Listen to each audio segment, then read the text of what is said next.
So hello dear student, কেমন আছো? I hope প্রত্যেকে শুধু ভালো না, ভীষণ ভালো আছো। স্ক্রিনের উপর একটা কোশ্চেন দেখা যাচ্ছে, তাই না? এই প্রশ্নটা আমরা মন দিয়ে পড়বো, বুঝবো, তারপর অঙ্কটা করার চেষ্টা করব। দেখো কি বলেছে। The simple interest on a some of ₹6,800 for 18 month is ₹2,244. What is the rate of interest per annum?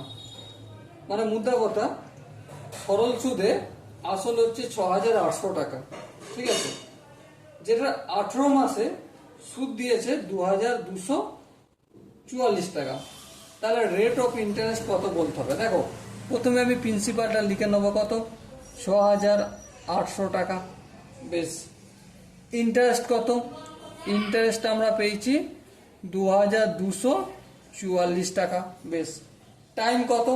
দেখো, টাইমের যদি গল্প বলো, টাইম হচ্ছে 18 মাস। এটাকে বছরে করতে গেলে 18/12 ইকুয়াল টু 3/2 বছর। ওকে, বের করতে হবে রেট অফ ইন্টারেস্ট। চলো, একটাই সূত্র জানি। কি সূত্র? I equal to PRT/100। ওকে, তাহলে আই লিখলাম ইন্টু 100। পিটে এদিকে আসলে কি হয়ে যাবে? ভাগ হয়ে যাবে পি। আর টিটে এদিকে আসলে নিচে টিটে এসে যাবে, ইকুয়াল টু আর। এদিকটায় করে দিচ্ছি আই মিন ইন্টারেস্ট কত? 2,244। চলো, এটা লিখে দিলাম 2,244 ইন্টু 100। বেশ, পি ফর প্রিন্সিপালস কত? 6,800।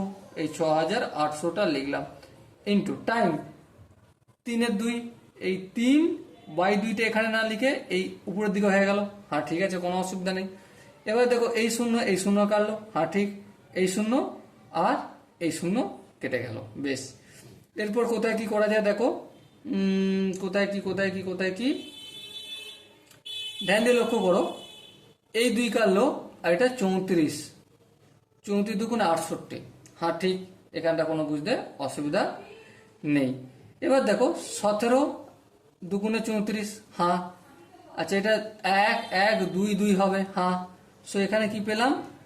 1122/351। 31751। হ্যাঁ, ঠিক। এবারে 51কে কি করা যায়? দেখো, 51কে যদি আমি 22 দিয়ে ভাগ করি, 22 দিয়ে গুণ করি, তাহলে কত পাবো?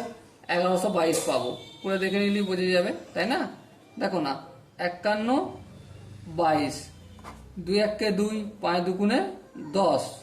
ওকে, ফের 2 1 2, 5 দুগুণে 10। তাহলে কত হলো? 2 নামলো 1 1, কত আসলো? 1122। So ultimate rate of interest কত হলো? 22% per annum. Okay, so dear student, I hope প্রত্যেকে এই কোশ্চেনটা বোঝা গেছে। যদি কোনো জায়গায় বুঝতে অসুবিধা থাকে, কনফিউশন থাকে, তার জন্য কমেন্ট বক্সটা খোলা রইল। সো দেখা হচ্ছে পরবর্তী সেশনে। ততক্ষণ পর্যন্ত ভালো থেকো, সুস্থ থাকো এবং জয় হিন্দ।